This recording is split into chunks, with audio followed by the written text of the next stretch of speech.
water, clowns, water, turtlenecks, and did I mention water? All on today's show. You all painted up for a crackhead, huh? Halloween ain't till mañana.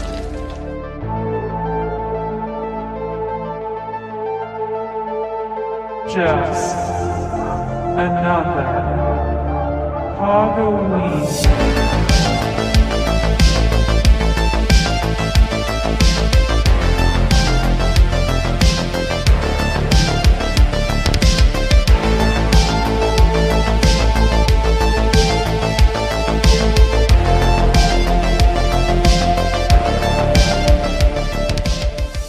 Hello, everybody, and welcome to the show. We are Just Another Movie Night, and I am Scott. And I'm Joe. And today we're talking trash. Talking trash. Talking trash indeed. This is where we take the worst of the worst, the movies that people either think are the worst movies ever made, or just movies that can't even remember happened. And we ask the question, is this a bad movie? And if not, what is the worst movie ever made? And today we are talking about, well, let me say this. We're doing PODoween, the second annual PODoween. That's where we, in Halloween time, October, are watching horror movies.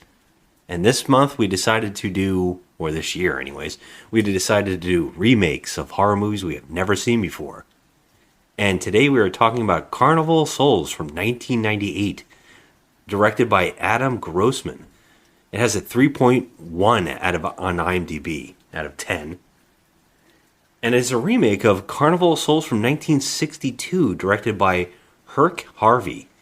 Yeah, it's a psychological horror film about a girl named Mary Henry, who survived a drag race mishap. Or did she? And nothing says that movie like remaking it by having a lot of pedophilia. Yes. And, so you forgot to mention one thing, that this is produced by Wes Craven. His name is on it. Yeah, we can talk about that. Yeah, so while we're talking about that, let me just give you one piece of trivia that I found that I have to tell you, because Wes Craven's name is on this. So Candice Hilligoss, who played in the original movie, she was the lead actress. Okay. She saw this movie and she hated it. She warned that if anyone ever sees the words "a film by Adam Grossman" in the beginning, they should run for the exit. Wow. She also blamed producer Wes Craven for putting his signature crap all over it, saying he should be hung up by his thumbs at Hollywood and Vine for fans to stone, because he's so devastated the intent of the original. She also thought it was ridiculous that they kept promoting the fact that the star, Bobby Phillips, was from Showgirls, because that movie was so awful. Hilligoss said that she saw Showgirls but didn't remember which nude Phillips was. I didn't recognize her, maybe because she had her clothes on. Wow. That's pretty brutal. She went to town on them. Yeah, and you know what's the funny thing is she was offered a cameo in this, but she declined. Yeah, okay. So, yeah. I mean, I would say we have stuff to talk about here, but I wouldn't particularly say it's about the movie so much as just things around it. Yeah. There's some stuff. Look, well, first off, let's just start about how do you feel about the original? I liked it. I really enjoy it. It's one of those, to me, those black and white classics horror movies. Yeah. I know that it could easily be knocked down to being like a knockoff movie version of a Twilight Zone episode type of feel. Yeah, I can see that. Mm-hmm. I can see some criticism there. I remember we saw, I have seen this movie a couple times, the original anyways. And I remember we even saw it with Riff Tracks. Yeah. And I was mad about it because Riff Tracks I don't like when they choose to do movies that are actually good. Yeah, I was wondering why they chose this, that movie to do. And they also did Night of the Living Dead and Starship Troopers, and I'm like, you guys do know Starship Troopers is a parody. Yeah. Like, it is supposed to be cheesy. Yeah, that was a weird choice. Yeah, that was a weird choice, and it wasn't funny. This is one of the reasons we stopped going to Riff Tracks. Also, Carnival of Souls, I didn't think their jokes were really that great. And the movie is not that bad. I think they're missing the point. And the whole time I kept thinking that. I'm like, that's kind of odd, riffing on a movie that's actually pretty decent. You should always go after movies that aren't good to make them more fun. Yeah, I agree. By pointing out the bad stuff like that. Right. Now, we've talked a couple times, and we were both saying that we like the original. Throughout this remake conversation, we've been talking about how people hate remakes, and they go after them regardless. And I keep saying, well, remakes can be good if you take a movie that has a theme that you really like, and you don't think it's that great, and you can elevate it.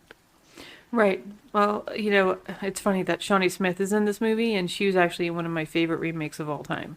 Oh, The Blob. The Blob. So, yeah.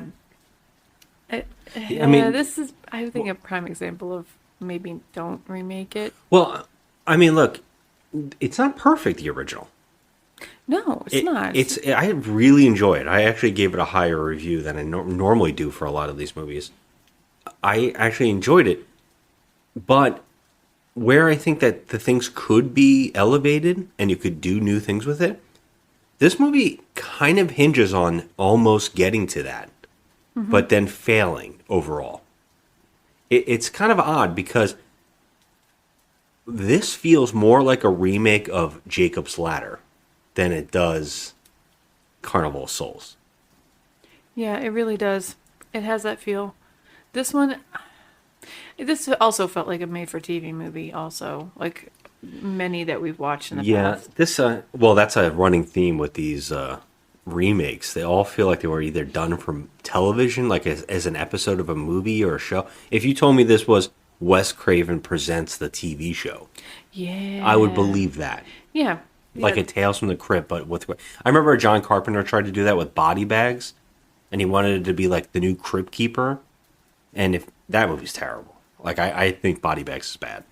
Look, now we got to talk about Wes Craven.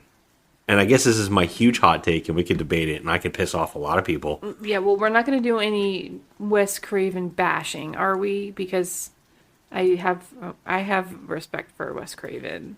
I have respect for Wes Craven. It's just that I think Wes Craven gets this very, very big honor. And I think it's mostly because he made Scream. And then there's so many Scream fans. It's like The Phantom Menace. The Phantom Menace is everybody's first Star Wars film from a certain age on. Everybody's first horror film was Scream for a huge population, the generations from the 90s. All those kids grew up, think Scream is the best movie ever made. And that the director, no matter who he is or what he's done, for some reason is elevated to like the biggest thing ever. Yeah, well, people forget he also did Nightmare on Elm Street before that. And that's fine. But the man didn't even want to be a horror director. He didn't like it. He tried to leave it multiple times, could not leave it. So it was just somebody, a group of theater owners in Boston wanted a scary movie, and my boss at that time, Sean Cunningham, said, look, I know you want to be a filmmaker. If you want to write something scary, you can direct it, and you can cut it too. So that was the sort of premise. But did that lock you into a genre? Yes, it did. Yeah. And do you regret that at all? I mean, it's been very profitable for you. It's been profitable. And you've got a chance to make a lot of films. Yeah. But has been it hard for you to go to Hollywood and say, I can do something beyond, as good as these horror films are? That's very difficult. Because I made my first two films. I want to make a love story. Yeah. I want to make Forget it. Yeah. Forget it. Yeah. They'll say, well, but we have something here on witchcraft. Because we know it'll make money, and we know you know how to do that. Right. Stick to what you know. Somewhere along the line, you have to get that shot to do a different kind of film where not that much is at stake. Now, is this in any way that for you, in a sense, reaching out a little bit? Yes. Yeah. I think even my last film was, Wes Craven's New Nightmare was a 10th anniversary of the whole Nightmare series. Yeah. And I took it completely out of the films and made it about the people who made the film. This is the Eddie Murphy thing? No, that was Vampire in Brooklyn. That was Vampire in Brooklyn. So that was kind of a self-conscious deconstructionist, as somebody called that film. And Scream is very much about the whole world of kids who watch these films. And, how it affects their idea of reality. And, it's a very intelligent script. So it attracted a lot of really good actors and actresses and attracted me. What do you really want to do? Well, I'd like to be able to be part of a spectrum. and kept getting brought back. And he came back to do another horror movie with Scream. A lot of his movies were like failing. Like he did like Serpent in the Rainbow and Shocker and some, like I like Shocker Serpent. was funny. Yeah, people under the stairs. It wasn't supposed to be funny, but it was. It's not supposed to be funny. It's not that good. If it wasn't for Nightmare on Elm Street and Scream, I think those are his two giant films. Yeah. But the way that people talk about him is like being the best. He didn't even like doing what he was doing. Even with Scream, he was virtually trying to make fun of all the like parody of his own movies. Mm-hmm. And to me, like the way that got love is kind of just insane. But when there was like a whole time period where they would slap his name on everything, Presents. Mm-hmm. Those Presents movies are always terrible. Yeah, but that's how they got people to watch because they put his name on it. Yeah. It's like Tarantino would do that a lot. Yeah. It's kind of like an odd thing. Like people like adore it and they go, "Oh, Wes Craven did something. Oh, it's gonna be great." Do they even forget like a ton of his movies suck? Like I don't know. Like I just feel weird about it all the time. I mean, yeah, there are some really bad ones in there. I'm not gonna lie to you. Oh my god! Like we said, Shocker right off the bat. Like, oh Yeah. man. I don't know. I mean, I feel like this movie, just having his name on it, I guess it helped the situation for them. But Maybe I don't know. I've never met anybody who's talked maybe about this film. for marketing purposes, I don't know. That's exactly what Because I'm this thinking. doesn't have a cast that's like, well known. I mean, we do have Larry Miller, we do have Shawnee Smith, and then we have this girl, Bobby Phillips, who is in Showgirls, but I mean, nobody cares about that movie. It's terrible. I'm not sure. I don't remember her from that movie. I don't recognize her or anything. I wanted to talk about that too. I guess we're getting away from the Wes Craven stuff. That's fine, but I understand that they put his name on here for that selling point, and maybe Well, they that had works. to. That's what I'm telling you. They had to sell it because, like I said, the cast is not a draw. I mean, like you don't have any big names in here. Like you got, some scream queens like Shawnee Smith, but otherwise, you need a draw. You need a reason to get people there. And this makes me think that this wasn't made for theaters. Like this was either for video cassettes on the shelf, which I remember seeing the box, or it was made for some kind of, I don't think On Demand was out for the time. I think this is definitely for like VHS copies on the shelves or DVDs that make everybody take them off the shelves and rent them. I feel like there's a lot of those movies that get pushed out, and this is one of those. Well, I can tell you the estimated budget for this movie was $2 million. That's crazy. Yeah, Me. That seems but really high. What really is strange is that usually on IMDb they'll tell you how much the movie made, and I don't see that here. Because I can't imagine this had a theater release. Right. It was all rent numbers. It had to be, and that's and I guess if you put Wes Craven on the box, Yeah. that's how you sell it. But you're right. I actually want to ask you about this because when you see Shawnee Smith is in this, I mean, she's from the legendary classic Oscar-winning movie, Who's Harry Crumb? Holy shit, that was dangerous. Danger? Danger's my middle name. I love that freaking movie. Don't you dare go there. Don't you dare. I love that movie. But she's well known enough. And she's in summer school. She's adorable. No, that's what I'm saying. She's in movies, and if the horror fans recognize her, why wouldn't you have her as the lead? Did you ever notice? I noticed this about a lot of movies, and I wanted to ask you about this. Did you ever notice that like the lead is always like an unknown, but then the secondary character is like somebody everybody knows? Yeah. 'Cause Why is that? At this point, she had already made all those movies, from the 80s. This was 1998 where this came out. So Shawnee Smith would have been, famous enough. So I don't understand that. I don't understand why they hired that other girl. I didn't like her. I didn't care much for her. See, I actually didn't mind her. I don't think it's her fault what the movie's doing, but yeah, I mean, look, I think that's the craziest part. I think that we're talking about these remakes, the elevation of like what to do right. I think this one is absolutely going in one direction that might be good, And I guess we should talk about it a little. I guess we should talk about the movie, which is what we do on the show. We kind of spoiler everything and just bullshit about it. But this movie, right out of the gate, I'm just going to say right off the bat again. Right off the bat, the movie starts with a very, very long title sequence, which I would say that put it on the list of things that you know to scare away from a movie when you see a very long or a driving credit scene. Yeah. Then you're in for trouble. You're in trouble there. This one finally gets away, and by the way, this movie wants you to urinate. If you don't feel like you have to pee every 5 minutes watching this movie, it is not doing its job. Lots of water. This movie heavily revolves around dripping, water, and any kind of conversation you can have about liquids. Yes. This movie wants you to know water's important. And I guess that's where the problem starts. Now, if you had never seen the original, and this is your first time seeing this movie, if you can't guess the outcome of this movie within the first 10 minutes, you got a problem. Yeah, for sure. Because Detective 101, when you get a scene of setup, and then it jumps forward and doesn't say anything about what had just happened, you know you're being lied to about something, or something's being hidden. And that hidden thing can only be one or two things. Especially when this movie starts off with a credits underwater scene. And by the way, it's the bluest water you've ever seen. Yeah. Like, it didn't even make it try to be, like, dark and mucky or make it feel like ocean water, which is what it looks like you're in a pool with chlorine. With bubbles going by and the credits. Very odd choices. And then we cut right to a scene of a little girl.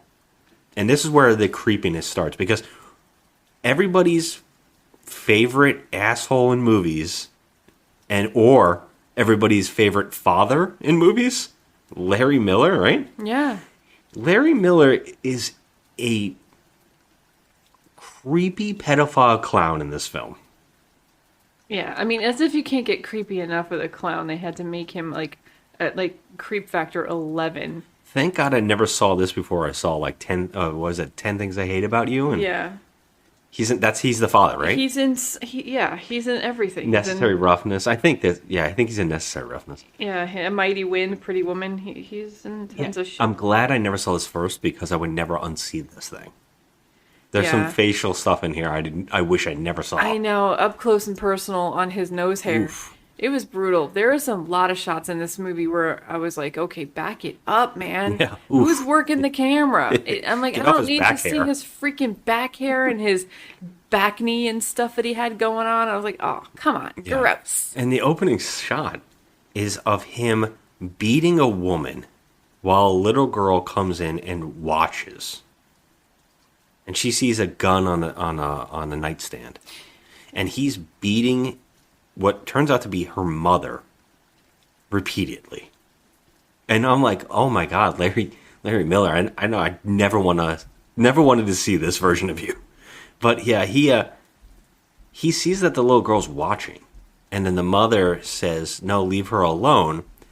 And that's when he decides to break her mother's neck in front of her. That was a crazy scene. Yeah. It was like so extra for, I don't know why. It just didn't seem right for the scene. But the whole scene was opening. Yeah, it was a very weird scene anyway, because this little girl is picking roses, which, okay, it looks like she's picking roses out of planters that are like, she is on a bridge somewhere. She's on the docks because they live at a bar on the ocean. Yeah. There's like a bar on the end of the docks where the boats all park in. Picking roses that probably don't belong to her. I said park, dock, whatever. A dock. And so but this whole entire scene plays out like a dream sequence. Because it's one of those situations where you're walking down a long freaking hallway and the window drapes are blowing inward and it just looks like a Freddy Krueger thing. They weren't bed sheets? No, they weren't bed sheets. They were drapes? They were drapes. Okay. Yes, get your freaking life together. So yeah, she's picking the flowers. She brings them in. That's when she sees the head snap thing. But she actually has the possibility of shooting him. She has a gun. She takes his gun, But she's scared and she throws him on the She's a floor. little girl. She doesn't know how to use a gun. We then jump forward and see the little girl grown up. Oh, yeah. We're jumping, what are we, 20 years later? Yeah. Yeah, it's like, 20 years. 20 years. And we see that she has a sister, which we weren't told about in the opening, and we weren't sure. We were questioning it. We're like, is this her sister? Yeah, which is Shawnee Shawnee Smith. Yeah, and so they seem to have like a really good relationship. But apparently they're running the bar together, the bar that her mother owned. Yeah. So they inherited that, I guess. And I think this night they're talking about leaving, or something like that. And they split up, and she says she's going to meet her later. And of course, she starts seeing a red balloon. So we went, oh, Pennywise is in this film. That was funny. Like, oh, that'd be cool. Felt like there's a killer clown chasing her in this film. But yeah, the balloon keeps showing up, and she lets it go, and she gets in her car, and of course, in the back seat is Larry Miller, who sticks a gun in her mouth. Yeah. And says, have you missed me? I thought about you every day. And that before getting like super creepy, Oh, he's like looking at feeling her up, boobs. yeah, feeling her up and stuff like that. I think he calls out her boobs as being like people. Like, I think he mentions them like by name or something. It's creepy. and he tells her to drive, and he'll tell her where they're going. There's a great sped up driving scene where the car is going super fast, and you could tell they're going like 15 miles an hour. So yeah, they drive, and it turns out he's driving her to the docks. Yeah, but why? Also, I would say, didn't they just leave? No, she was standing out on the edge of the rocky point, just breathing in the ocean air and taking a breather. And then so she turns and she sees the balloon strapped to the car or whatever.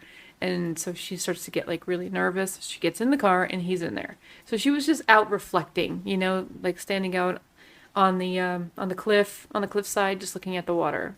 All right, because my question was why he keeps acting like he's going to bring her to a secret spot. And then the secret spot turns out to be where their bar is. Yeah, because the carnival is there. It's near the carnival. There's a carnival. Yeah, no, but she was like, where are we going? And he's like, I'll tell you when we get there. It's a surprise.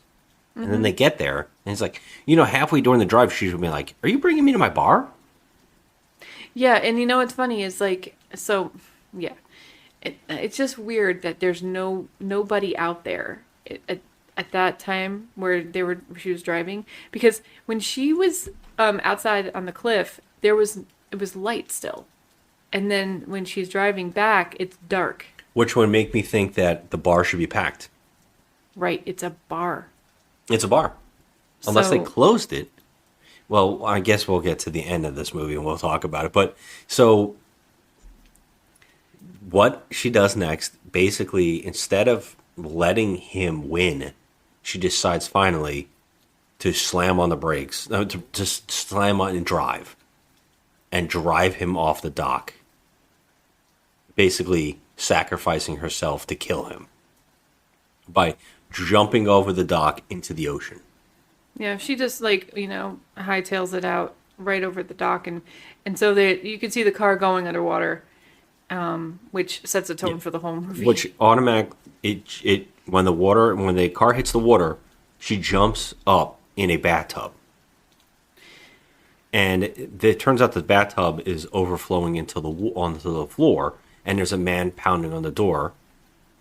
And he's telling her to open up the door. She jumps out of the thing. She wraps herself in a robe, and she opens the door. And she says, "What's the matter?" And he's like, "You're shooting water all over the floor. Don't you see that the tub is overflowing, you jackass?" Yeah. Like, look at the freaking floor. So it's the whole entire place made out of wood. So it's going right through the floor. It's like, it reminds me of what's his name, Swearengen's place in Deadwood. Yeah, it does. It looks like a whorehouse. I mean, it's a bar. It's a cute little seaside bar, but it just has that feel of like it could be a whorehouse. Yeah. It turns out this is her she lives above the bar. Now, I would say that I don't know if you could get me to live in the place where I saw my mother get her neck snapped by a clown guy. I mean, first of all, no. Yeah, how would you deal with this? I would never stay there ever. Yeah. But like, if you're still gonna run the bar, like, how could you sleep up there? You know, How like could you stay up there? Yeah, how could you stay in that house in that place? I would have sold that bar ages ago. Now, I don't really understand this, but she has a coworker, and I don't think he lives there No, he doesn't live there. because he's there all the time. Well, she He's only played has, by like, one employee and her sister, and the sister. That's it. Clevant Derricks. He was from Sliders. If anybody ever saw Sliders before, he was in Sliders. Yeah, he seems to be the guy who's there to fix everything, the handyman. I don't know what his deal is. He's a but bar back. He was already there when she was in her bathtub.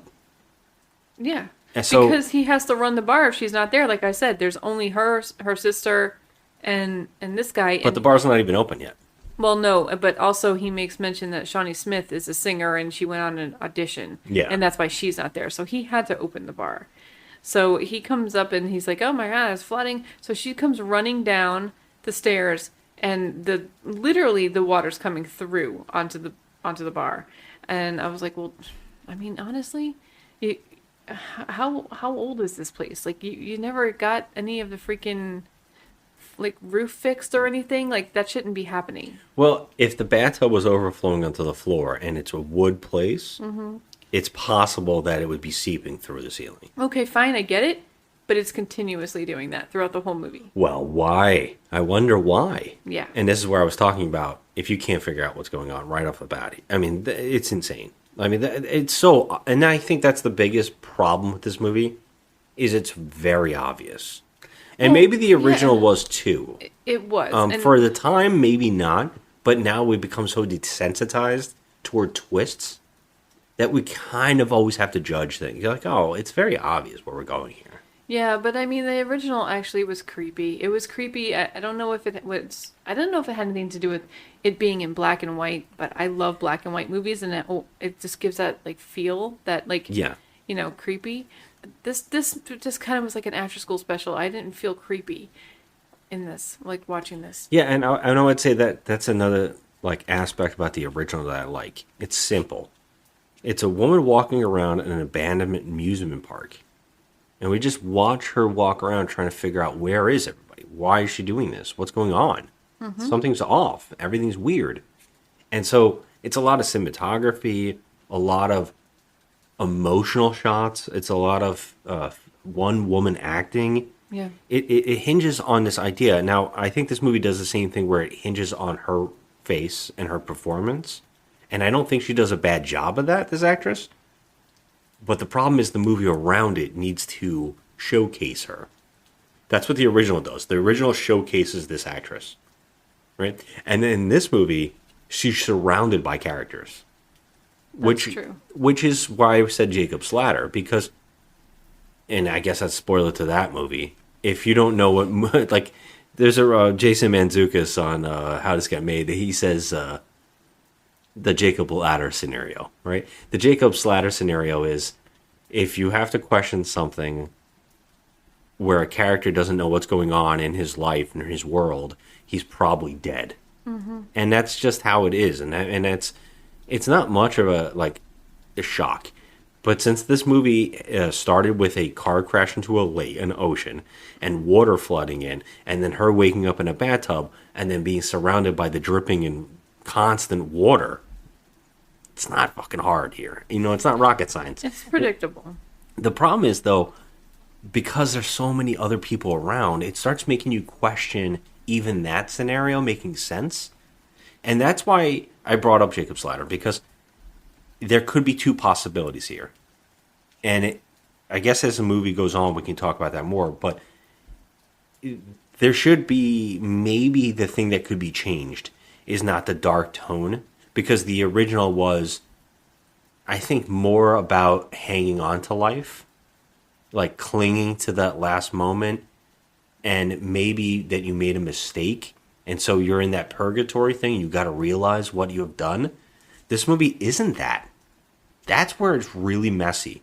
So, as we go on with the film, We see that she has a lot of bar people, a lot of like, patrons. She's got all those stereotypical bar people that come like to her. the usuals. You got that old man. regulars. It's like the one that's flirty, and she's like, I like it. They're very cliched Yes. bar patrons. Like in every movie, you see these particular bar patrons. You got the flirty old man who's just, dirty minded, and then But she encourages it. yeah, she encourages it. Then you got another old man who just sits and drinks after work. Yeah, it's the Cliff Clavin. Yeah, yeah. Norm. You got those characters, and then you also have the other one setting up the movie. So you got some randoms in the backs, and then you have one that could be a flirtation. There's a guy that's staring at her. She smiles back. Of course, the other scenario is that her sister has a talent. She's a singer.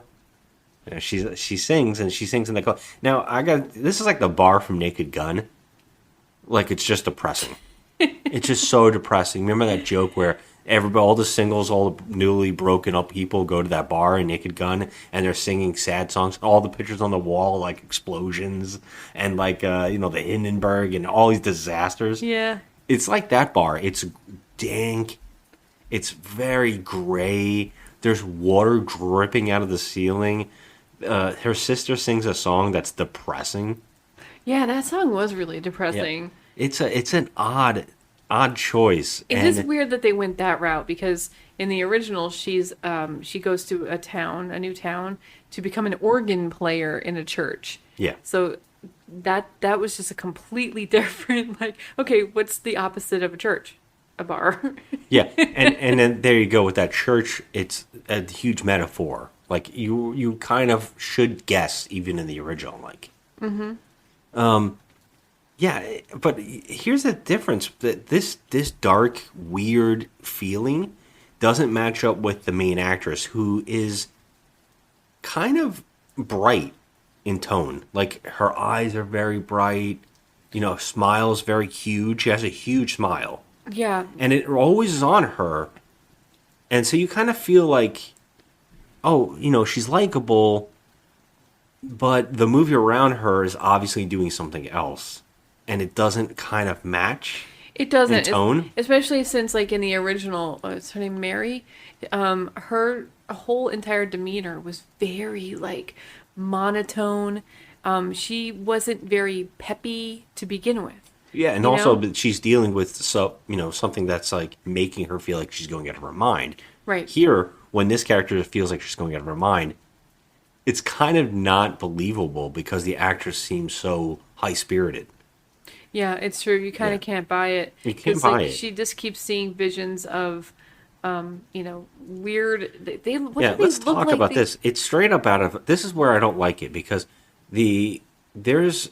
I think in the original, the things that she sees are virtually like dark figures, like people that look zombie-like, but they look demonic and not really overdone. Just like gray eyes, like dark circles around their eyes, in suits and dresses. Yeah, she repeatedly sees a man. Yeah, and with a creepy smile. Mm-hmm. And they're doing the Jacob's Ladder thing where there's like a demon that's shaking their heads. Yeah, it looks like a something out of Silent Hill. It's exactly Silent. I was so mad because at one point she goes to get her car washed, and here's more water, and we have to, of course, see her in her car as it starts flooding. Again, this is in with like the first 20 minutes, and you're like, God damn it, you're hammering it too much where it's so obvious they're now. They're treating us like we're stupid. Yeah. And what I really hated was there outside the car window, there's like a demon, and then like its tongue starts washing the window, and I was like, God, okay, it looks first so of all, stupid. it looked really bad. It looks so bad. It looked like really bad. One of those you get that toy and the lizard tongue comes out. That's what it looked like. One of those like balloons. Yeah, it did. It was cheesy. It was really so cheesy. But she's like she keeps having these visions. So like one minute she'll be in the truck and she'll be, it'll be flooding with water, like she's going to drown, and she's kicking and flailing, trying to get out. And then she'll have another vision where she'll see Larry Miller. she'll see visions of Larry Miller. Yeah, keep seeing clown makeup on Larry Miller. Which is terrible, by the way. It's terrible. It's actually super creepy. I mean, it's only... He's a good choice for this because it's creepy. His eyes, from his eyes up, and it's like and then he's like wearing lipstick. That's it. Like, he doesn't look like your traditional, like, Do you know about that clown stuff? Whatever. Do you know about this, like, this clown law that they have? No. Every clown, you cannot copy another clown's makeup. Okay, but you can at least do your whole face. I mean, that's the thing. Like, he looked creepy. You have to make it your own. And each clown makeup, there's like actually like a book of clown makeups, and you can't take that clown's makeup. Seriously? It's a wild thing. I wonder if Steve-O knows this. Yeah, I think he does, because I think I might have heard him talking about it. Like, you have to come up with your own persona of a clown. Okay. And so, yeah, you'll get these weird-looking ones, and the ones that you're used to, and you get that hobo-looking one, and, it's really odd. I don't know if there's really... How do they I heard it's a adhere real to this? thing. What about Poopsie, who's in Publix all the time? No, that was Jesus, that was like 20 years ago. She looked like Raggedy Ann. She had that dress, and she looked like Raggedy Ann. She had that mop hair. Well, it's not the suit. It's just the persona around, and it's usually the makeup is the important part. But it was very generic. I'm sure she got that from somewhere. I don't know about this clown code. Hey, I've heard these weird stories about this stuff. It's weird, honestly. Did when one of them die, or did they retire it? Is it like one of those jerseys that gets put up in the balcony? Like John Wayne Gacy's makeup gets put up in God. Oh, gotta retire that one. Can't use that one anymore. Oh, Jesus. Well, anyways, talking about John Wayne Gacy's perfect for talking about Larry Miller in this film. Oh, yeah, Larry Miller's creep factor 12. We do, throughout the film, get flashbacks to how insane this relationship was. In fact, we see a scene how she meets him. She's wandering around a carnival, and she's lost her mom, and she bumps into clown Larry Miller, who basically is trying to sneak her into a funhouse with him. Yeah, that's straight up legit. I mean, just if you're lost and you can't find your mom, the first person you go to is a creepy looking clown, right? Yeah, and he keeps going like this. He goes, hey, where's your mom? And then she's like, oh, I lost her. And he's like, really? I mean, want to go in the funhouse with yeah, me? he literally is like Mom. that. Yeah. And so the mom rolls up with the daughter, with the other daughter, Shawnee Smith, and so that's how they meet. So he's like, let's go out sometime. And the mom's into it. Yes. A clown. But she at a carnival. Yeah, she's so very receptive of this situation. We're like, he was just about to take your daughter into a fun house. Yeah. You're fine with that? And she's the most over enthusiastic mother in movies I've ever seen. Oh. She's like this, oh, it's so hard raising two kids by yourself. Oh, yes. Oh, why don't I take you out for drinks sometime? Oh, you know what? That would be lovely. You're not creepy at all. I love clowns. And then especially when he goes, it was just your sister. She like balloons? Oh, no, she doesn't like balloons. Like balloons. And she's just so the disdain on her face. Meanwhile, she's holding on to her balloon.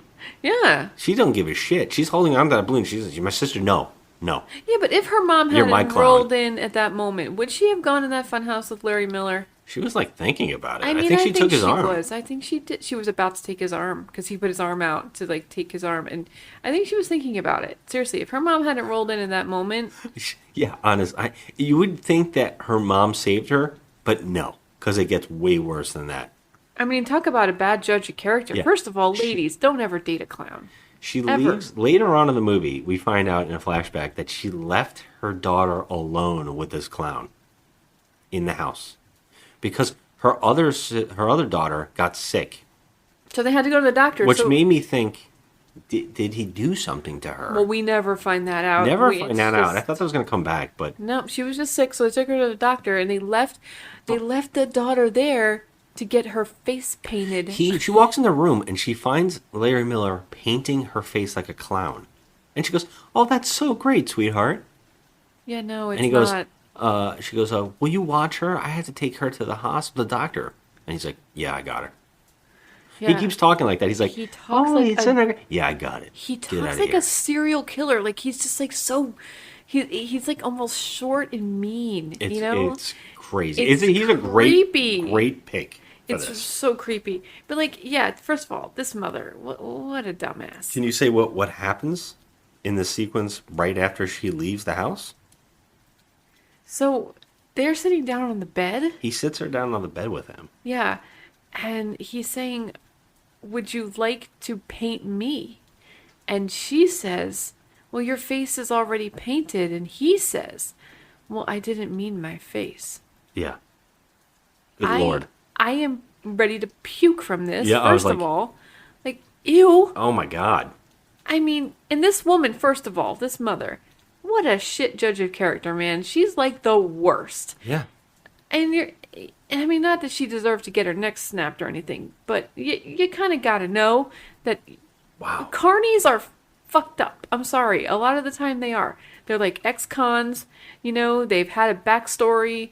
They got some shit going on. They ain't right in the head. Let's talk about this mother, because she, not only does she raise 2 children by herself, she lives and has those kids above a bar. Yeah. That she runs a bar. Yes. And then she dates a carnival clown. Yes, and this is in the 70s, so I guess people were more trusting of carnies back then. I mean, I don't What would know. Austin Powers say? Those filthy. He They said, smell like cabbage. smell like cabbage and have small hands. I mean, it is. It is. I mean, how many red flags need to be dropped in front of this woman to say your kids are going to be fucked up? I mean, I'll never The forget. little girl's picking roses from their potted plants in the It's front so of their. weird. Yes. And they live on the dock. Yes, She so could fall in the she's lake, in the ocean. in She the could ocean die. and die. Like, well, I don't understand this mothering, but I could tell you from personal experience that my sister and I were like accosted by a carny when we were at. It was like think a everybody has one of church. these It was a stories. church carnival. Okay, and this guy was like, "When I tell you, we should have called the police." My father. It was creepy. My father has a crazy story where I guess we all went to like a theme park. I was too young to remember, but there was a guy dressed like Frankenstein, and he choked my dad. And my dad said, like, I almost punched this guy out. He started choking me. My mother took a picture of it, and he's like being choked. Wait, hold on. How come I've never heard this? I don't. You got to ask him next Okay, time. wait. A guy at a carnival dressed as Frankenstein's monster. I feel like it was like a theme park. I think it was like a Disneyland or something. Okay. Something like that. And the guy was dressed like Frankenstein, and he took a picture with him like pretending to choke him, but he was really choking my dad, and my dad almost punched him out. He almost got in a huge fist fight. I think he was like cursing him out. Oh my God. I don't know. I just heard the story and I was like, holy You know, shit. we should just have your dad on the show. I think it was Ken Foree. So, Not Ken Foree. no. Oh. I was going to say Jason.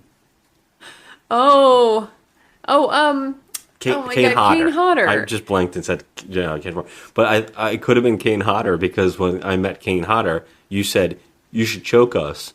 And he like legit choked me out. And I was like, holy fuck. Yeah, that hurt. was insane. Yeah. I think my neck snapped. Like I felt it. I think something Popped. happened to him, like with that whole thing, because he doesn't do that anymore. Like if you ask him at a convention to do that, he won't That's touch you. good because so many people have stories where they're like, oh, yeah. We have a photo of it. Yeah, My oh, whole face my is eyes red. popped out, yeah. But like honestly, yeah. So carnies. But anyway, so what happens after this is, so she's Well, we just get more and more of those flies. We get, here's all you need to know. Water, lots of fluids. They're pouring beer. We got to talk about with one of the beer says beer light on the beer. okay. And this is also an ongoing joke with Oh, us because alright. in every movie we've ever seen ever, people walk up to the bar and say, "I'll have a beer." I'll have Now, a beer. Do you know how generic that is? What kind of beer? You say that in real life, the bartender's pissed.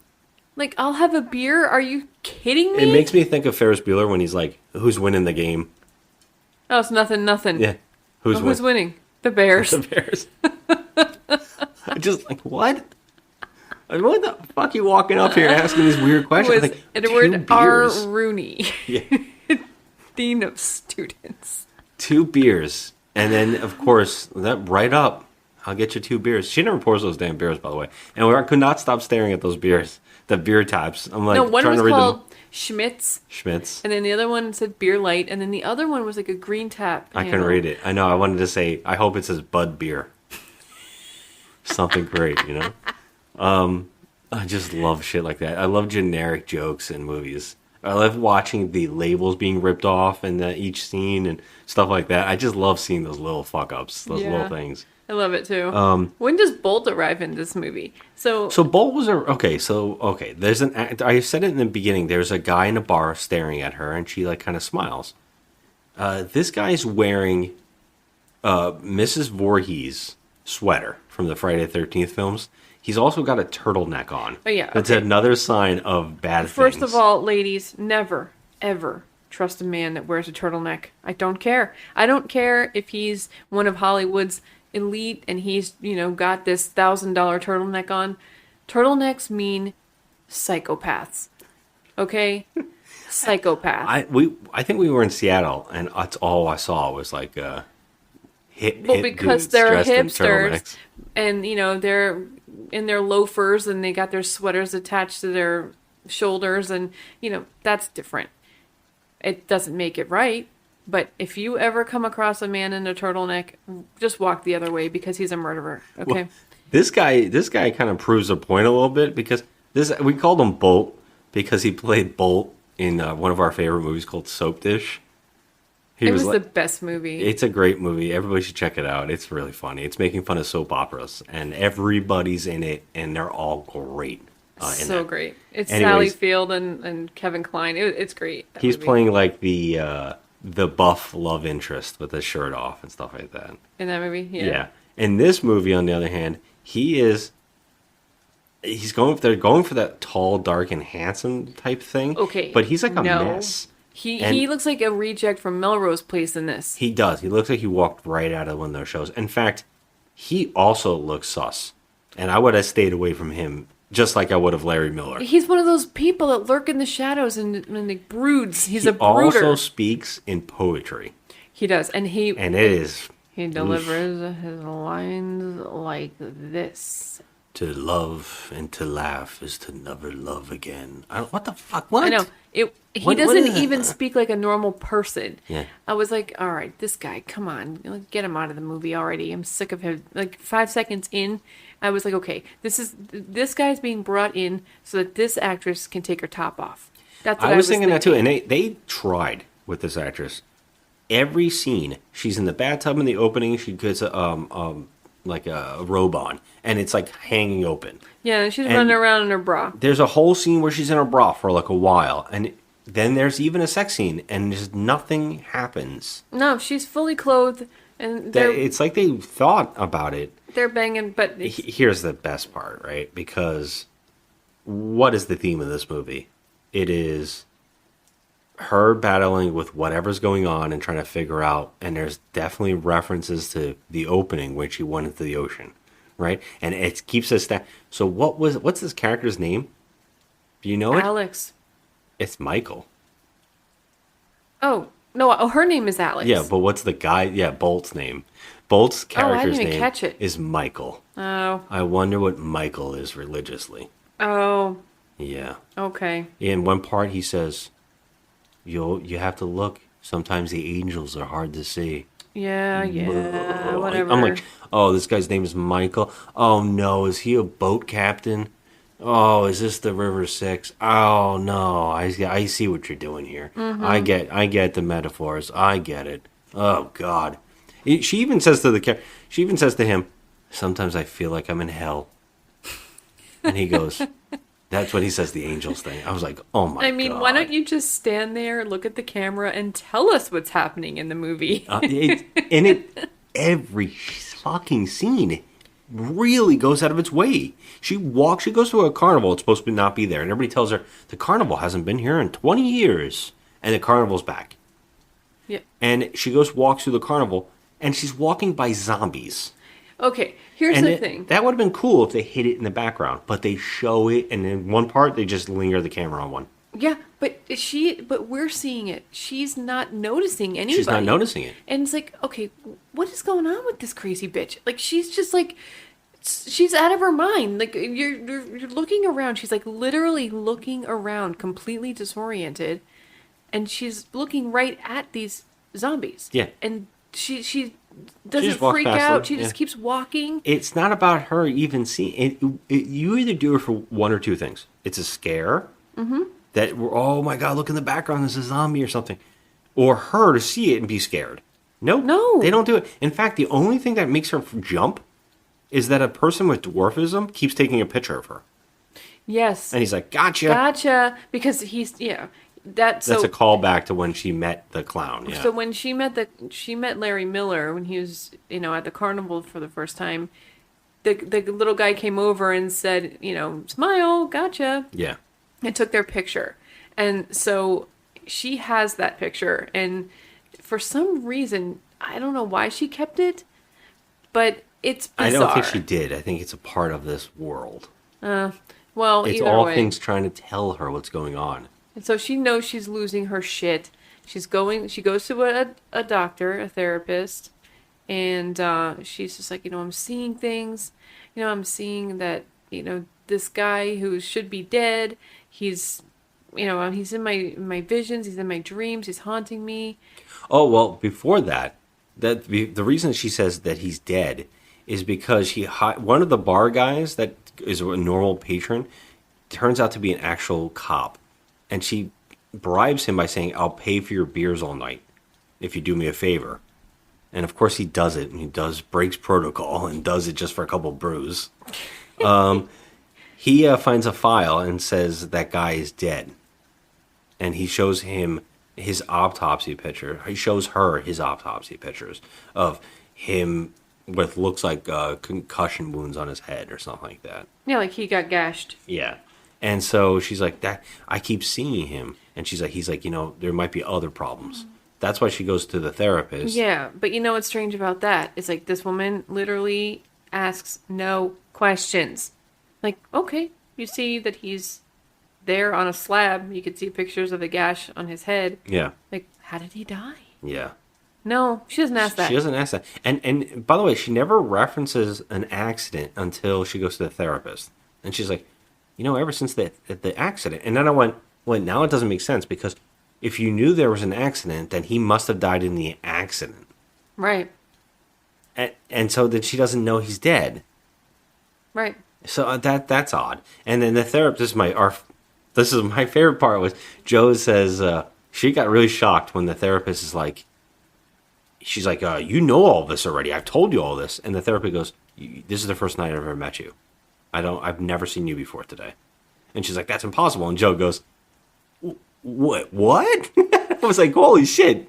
What? I didn't say what. Yeah, you were shocked. I was like, I you're shocked about this? I know. I was not shocked about it. I was hoping you were, because I it was felt like they were going to drag it out a little longer than that. I was excited because I thought you were really surprised. No, and I was because like, I know was what's hoping for that. Oh, I come wanted you to be like not knowing what was going on, and I thought that would be like a little twist to it all. I'm like, oh, you don't know what's going on. I know here. what's going on. I saw the original. It's not. I mean, they changed things around, but they didn't change the basic premise of the movie. I just thought they were going to drag it out a little longer than that. It was just like, boom. Well, that's the thing that I thought. I was hoping that you actually were surprised, because I thought maybe they're going to change it for the right way. Because if you're going to update it, and you're going to update the story, the way that you do it is, instead of having like a woman doing a drag race dies and kills people by accident, is in this thing where she's like being tormented. Kind of makes sense. In this movie, she did something to kill a guy that might hurt her sister. Yeah. Right? So why is this happening to her? Right. It was kind of a noble act that she kind of sacrificed herself to save others, because obviously he was in the backseat of her car. He got out of jail. And he was by the way, he was let out of jail for murdering a woman. Yeah. Yep.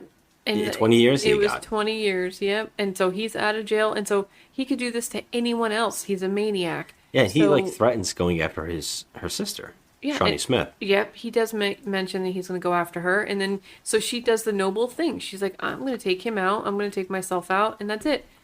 And so she should not be tormented like this. This is my problem. This is where I'm wondering, why didn't they do the fix? The fix is she actually did something heroic by sacrificing herself. Mm-hmm. Why this whole movie, this whole scenario of what's happening, her being tormented by the realization that she's underwater, having the angel Michael coming to her, trying to make her realize the angels. Basically, the sister, everybody talks to her in a way where they're like saying things like, you need to move on. I know you've been through a lot. You need to move on. You got to move away from this place. You got to let this place go. Basically, like, go to the light is the whole, what seems to be happening in the movie. My problem is, the whole movie should have been happening for another reason. It's either fight to survive, like go back to, you deserve like to she's live. in purgatory for, you know. Yeah, she's you still... either can go choose to die or choose to live, Right. and then that's the moment they should have chose life. Mm-hmm. And that's how they could have fixed this movie, was by saying that they gave her a second chance. This whole movie was pushing her, like Larry Miller taunting her is the demons trying to pull her to hell. Mm-hmm. And then it should have been the light pushing her to survive. Right. Because she's like, at one point in the movie, she's just like, I haven't lived yet. Right. And I feel like she hasn't, because she's been tormented by this fucking guy. And so, even like in jail, she's tormented by the idea of the things that she has done. It's very obvious that she hasn't loved, or she hasn't really been with a man. Mm-hmm. And because of, you know, this pedophile taking advantage of her. This crazy, like, you know, she can't escape this nightmare that, you know, she saw her mother murdered and raped by this, you know, monster. And all she sees in her nightmares is this guy's face. And, you know, even though he was in prison, she still knows that he is still out there. You know, he's still alive. Yeah. She can never get over it. She could never get over it. She can't get past it. And so, you know, having to see that gruesome image of her mom getting murdered, she's all fucked up. That's what I'm saying. And that's why I don't understand why in the end of this movie she's dead. And that's the end here. I mean, that's what we're getting to. She's seeing demons. She's seeing all these things tormenting her. And other people, which I don't understand, these other souls, these other people in her world who are talking to her, like the guy who works for her. I don't know who they are. It would be great to tell us who these people are. Or give them maybe more of a presence of being good versus evil. Mm-hmm. You know, I was a little concerned. I was hoping, oh my God, I hope the guy that works for her isn't God. You know, they could have I thought they were too. It could have been easily that cheesy. They needed to make it all make sense. Mm-hmm. Like maybe give us a little more of her life before the crash. It's too obvious. But to have the movie end without changing it just in this way, if you're going to have a whole movie about, like we said, a survivor of pedophilia and of watching her mother die without helping her, mm-hmm. why is she being held like in a purgatory in the first place? It doesn't if seem anything, right. she should have automatically been brought to the light as a good person. Yeah, because she was a good person. She didn't hurt anyone, or, you know, she seemed to be living a good life. And when she was a kid, she protected her sister. She doesn't like balloons. Right. Basically, she was like, no, I'm the one. Although it could be said that she wanted the attention from the clown, which is weird, but I don't know. You know, I don't know if that's what they're getting at, but I feel like the movie is completely disingenuous in the sense that it doesn't allow her to survive at the end. It doesn't. I mean, in fact, they end the movie by, you know, they're pulling out the car. Just like in the original. You know, just like in the original, and her body is in the front seat, and his body's in the back seat. And he's got the gash on his head. If you're going to say this is an emotional punch moment, and this is supposed to make you feel something like, oh, this sucks, they completely undermine it by having two cliched cops. Mm-hmm. One sucking on a lollipop and then joking around about having a car just like this. And then seeing two corpses inside and not even reacting. Yeah, they're like, it's a typical, like you said, like cliche. Yeah. And I was just like, okay, first of all, like, it's this literally happened right outside the restaurant. And so when she went over the I guess through the barrier to get over, wasn't the barrier broken? Like, didn't anyone notice that something had gone through there? It was weird. She actually jumped it was a hidden ramp, apparently. It was a bunch of boxes on a ramp. There was no actual thing to break through. She jumped over whatever the hell was stacked up there. Okay, but nobody realized Obviously, that someone was disheveled. Did. So, yeah. They did because they found the car. Yeah, I mean, but I'm saying, like, people that work there at the restaurant, it's literally outside. Because Shawnee Smith, you see her looking out the window. She comes in through another door, and for some reason hasn't seen that there's cops all over behind that place. Right. It's very odd. And she goes up to the window and she goes, oh, there's something happening outside. And this is my favorite. The cops are questioning her and saying, have you noticed that she's been acting weird recently? She's been acting out? Like, what? You could see that there's a man in the back seat. Obviously something was happening here. And they would there find should have a been a gun. Yeah. And he's an ex-con, and he's the one that killed her mother. Like, put two and two together. Yeah, assholes. why did have she been acting out? If she was like dead, okay, this could have been another twist, right? That she actually committed suicide. And if he wasn't in the back seat, the twist could have been that she was guilt-ridden from not saving her mother. Because that, like, why else do this stuff, right? And then them ask Shawnee Smith, was she acting out? Was she depressed? Then you could be like, oh, and then maybe the twist is that the killer isn't in the back seat. Mm-hmm. That would have been another twist where we could have been like, oh, this movie is making a little bit more sense. Mm-hmm. It makes sense why she's being tormented, why she's in purgatory. Yeah. Because she feels guilt and she can't let go of it. Right. I mean, maybe she still does have guilt, but this movie does not portray that. They don't say that at all. We have to talk about one killer shot we liked a lot. Was there's a part in this movie. There's not much because a lot of the demon stuff or the water stuff, it's not anything great. But there's one scene where they put her in the little girl dress and they made a big room. Oh yeah, that was cool. And she had to walk in the big room. It was a big door, a big bed, and there was a cool, like, wall statue of the clown, but it was melting into the ground, and then the ground's paint was the clown makeup. It looked really cool. It was kind of a really cool idea. It was a cool set piece. Yeah, it looked good. It was one of the rare things I was like, oh, this is neat. Mm-hmm. They didn't do enough with it, but it was just it was a scene where, of course, Larry Miller's choking her and she's having visions of him. I mean, the whole movie, she's just having visions of him. Yeah. And we didn't talk about the sex scene. No. But, like, honestly, though, how long has this been happening to her? You know what I mean? Like, has she been having this same, like, torment since she was 11 years old and she saw her mom die? Because she would be right out of her mind. What do you mean? What torment? Just like seeing Larry Miller, I guess. Having visions of I mean, him. I'm guessing that she always had, like, nightmares. Yeah. But all of what we've seen since she drove into the water has been a part of the purgatory thing. Right, yeah. But there's a sex scene. There's a scene where she's going to the carnival on the boat with Michael. And that's when he's saying all that stuff to her. And she's like, I'm going to hell. And he's like saying, you're an angel. And she decides he's not into her at all. Although he's pressing up on her, he has no sexual motivation toward her. He's like an android. But she starts making out on his face, and then he decides, okay, I'm in. Yeah. So they go below deck, and they start going at it. And we're like, oh, this is going to be a weird... And I kept saying to you, this is an odd place for a sex scene in a film. It is. It really is. And I'm like, this does not make sense to this movie. And then I realized why it was being done. And it was another disgusting creep-out scene where Michael turns into Larry Miller.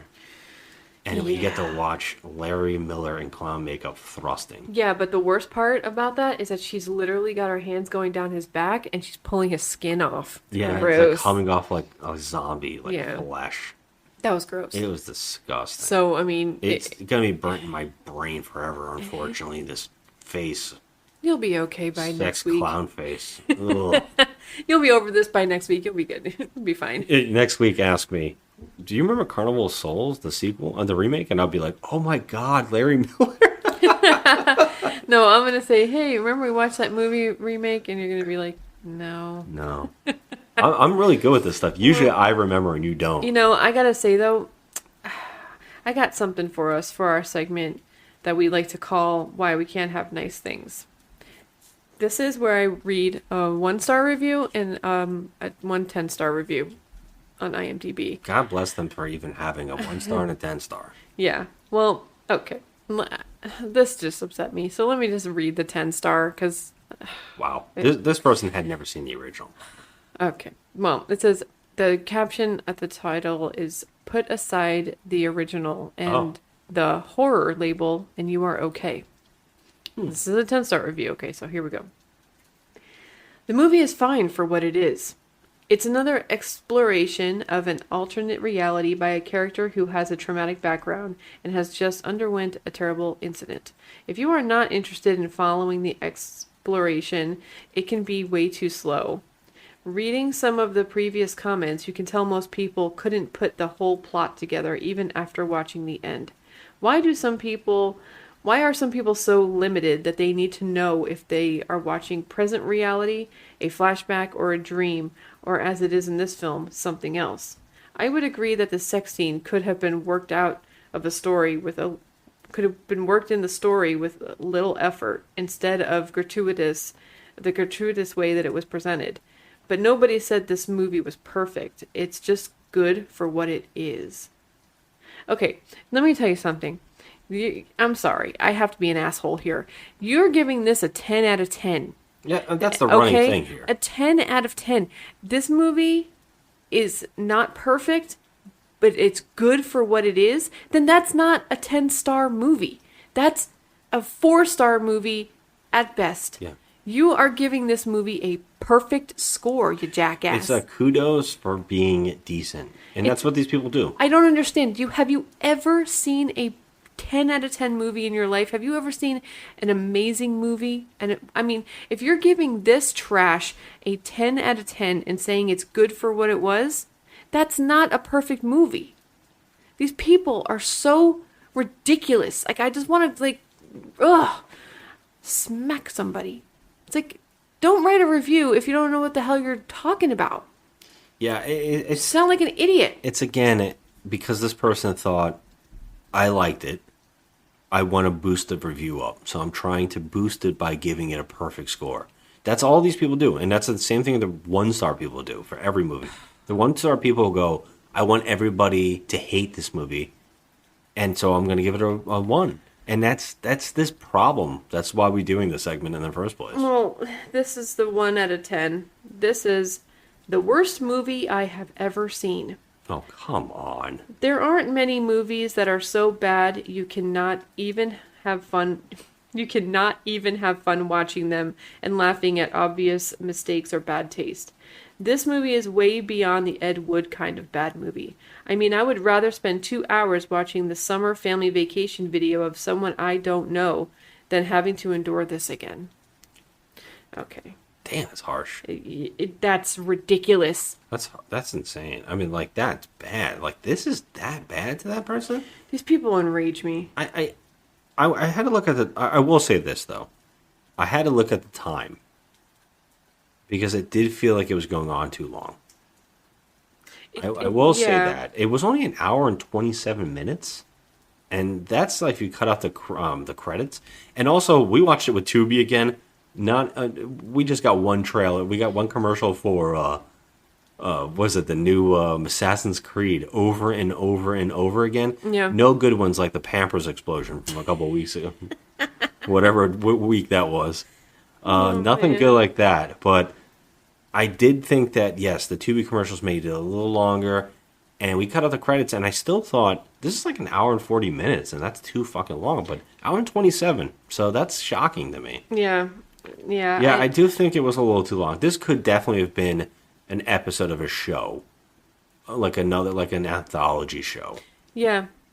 I feel that way. Which I think last week, right? Was last week's, it turned out to be an episode of a show.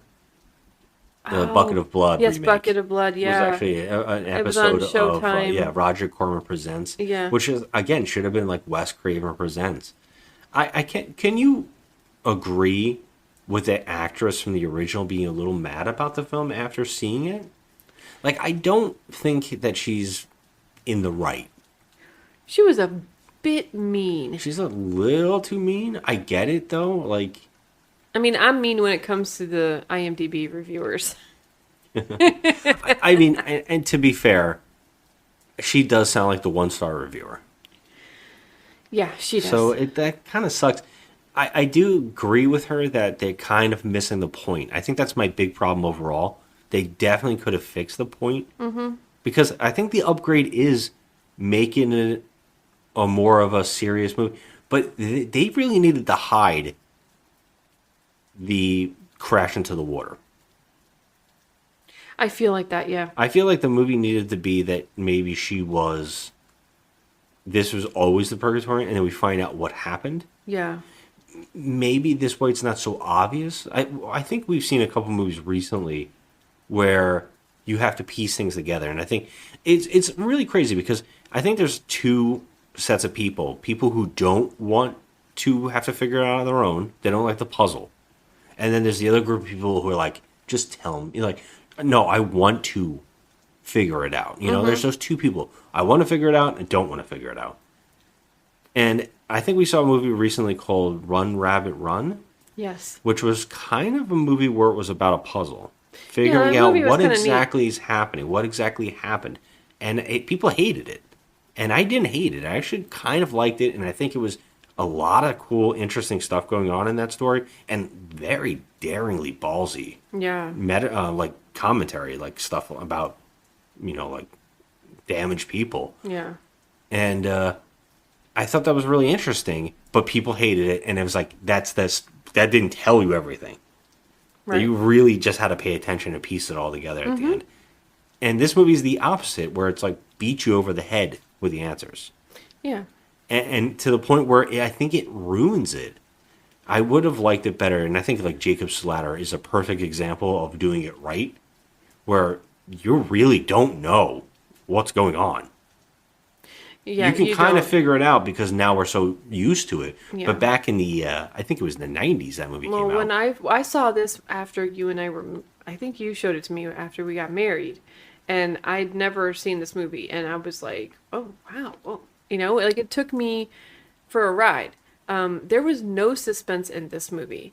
Like in Jacob's Ladder, I was full with suspense. It needed to be filmed in a certain way. It needed certain colors or angles or more tension shots, better music usage, something, use of silence. And you need to do things. And I think that's what the original does. Yes. Really, really well. Yes. All of those things. And it also helps that it's in black and white because it's creepier too. But it makes the cinematography stand out. Yes. There's no cinematography in this movie. No, there's none. There's There's no use, like you said, no use of good music to help us, with the suspense. There's just nothing. This movie did nothing for me, and I can't even give it. I can't even give it a mediocre. I am going to give it a mediocre. I didn't think this was terrible. I definitely think that it needed to fix itself a lot, but as the remakes go of recently that we've watched so far, this one's whatever. It's fine. I don't think it's one of the worst, but it's right now. It's let's go to our other segment here. Is basically this isn't the worst movie we've ever seen. We both agree. No, it's not the worst movie we've ever seen. So what is the worst movie? And so we started listing in the movies that we've done recently. We've started listing them in order of what is the worst we've seen and what isn't. And right now, at number 1 is still going to be Mortal Kombat Annihilation for both of us as the worst we've seen of recently. I really don't think anything's going to knock that out of the top spot. And we recently knocked to number 2, Bucket of Blood's remake. That was a piece of shit. Yeah. And then we followed it with April Fool's Day, Street Fighter, Mortal Kombat, and Mortal Kombat 2021. So where does this fall for you? Okay. I'm going to say it's right under April Fool's Day. So it's between April Fool's Day and Street Fighter. Yeah. So you're saying number 4, Yes. you're adding Yep. Carnival of Souls. That's what I'm saying. All right. I don't hate this film.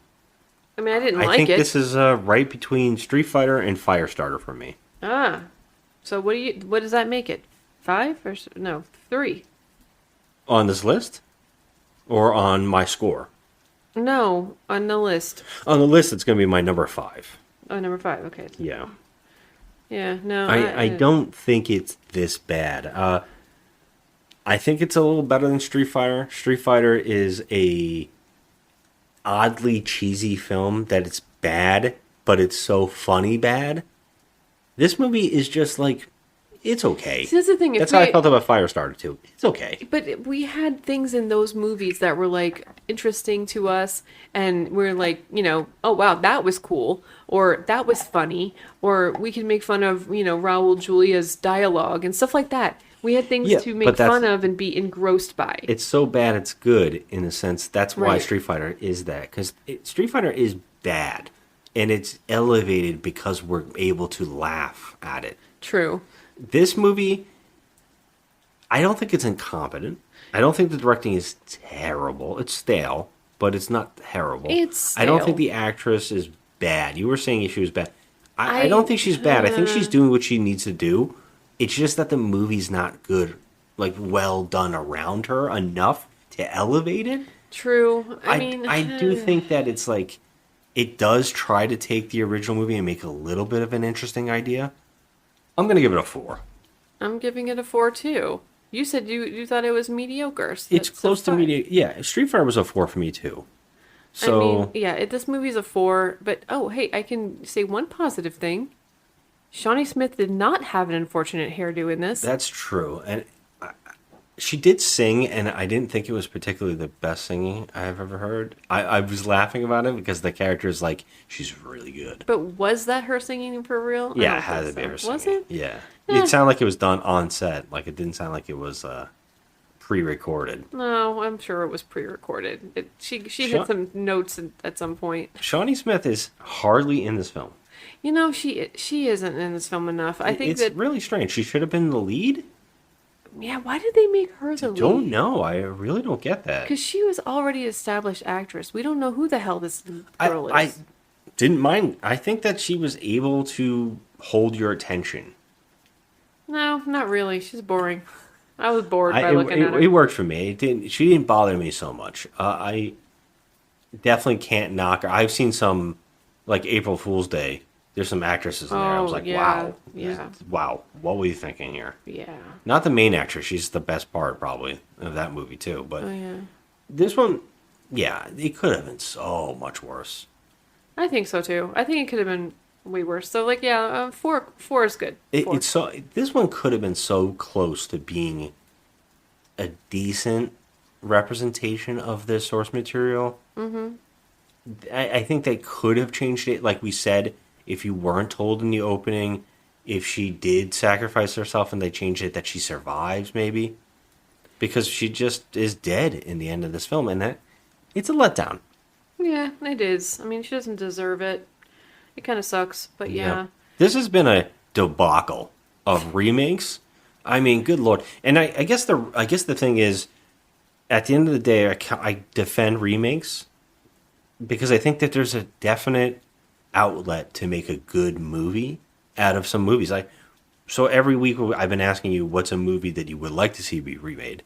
And because this is my idea of like, it's possible to make a movie good that might be a little shitty. All right, well, I told you. I'm saying Dolls. Stuart Gordon's Dolls. Dolls. Yep.